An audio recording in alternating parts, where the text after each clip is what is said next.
కూటమి ప్రభుత్వానికి చిత్తశుద్ధి ఉంటే అమరావతి తీర్మానాన్ని మండలిలో ఎందుకు ప్రవేశపెట్టడం లేదు అని ప్రశ్నించారు అద్దంకి వైఎస్ఆర్సీపీ ఇన్ఛార్జ్ డాక్టర్ అశోక్ కుమార్. అమరావతి నిర్మాణానికి లక్షల కోట్లు ఎక్కడి నుంచి తెస్తారో చెప్పాలి అని డిమాండ్ చేశారు. భూసేకరణపై రైతులు ఆగ్రహంతో ఉన్నారన్నారు.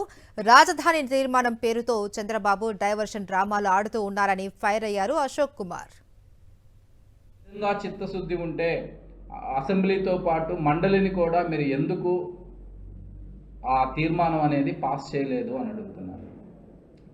ఒకటి డైవర్షన్ చేయడానికి, రెండోది ఏంటంటే second phase of land pooling అని ఒకటి కొత్తగా తీసుకొచ్చారు. అది తీసుకొచ్చిన తర్వాత రాజధాని ప్రాంతంలో ఉన్నటువంటి ప్రతి రైతు కూడా ఏ నాయకుడైతే దగ్గరికి వెళ్తున్నారో వాళ్ళని మెట్టి తీసుకొని కొట్టేటట్టు ఉన్నారు. దాన్ని కూడా కవర్ చేసి మళ్ళీ ప్రజల్ని మభ్యపెట్టడానికే, ఈ ల్యాండ్ పూలింగ్ని ఓవర్కమ్ అవ్వటానికే ఈ చట్టబద్ధత అనేది తీసుకొస్తున్నాడు. సరే, అధికారంలో ఉంది మీరు, 2 ఏళ్ళు పబ్బం గడిపారు, ఇంకా 3 ఏళ్ళు ఉంది. 2028 లోపు ఎట్టి పరిస్థితుల్లోనూ అమరావతి కంప్లీట్ చేస్తాను అంటున్నారు. చేయలేకపోతే మళ్ళీ ఇంకెవరైనా వచ్చి మారుస్తారేమో అని. అంటే మీరు రారు అని డౌట్ మీకే ఉన్నప్పుడు ఎందుకు అంత ఆతృత?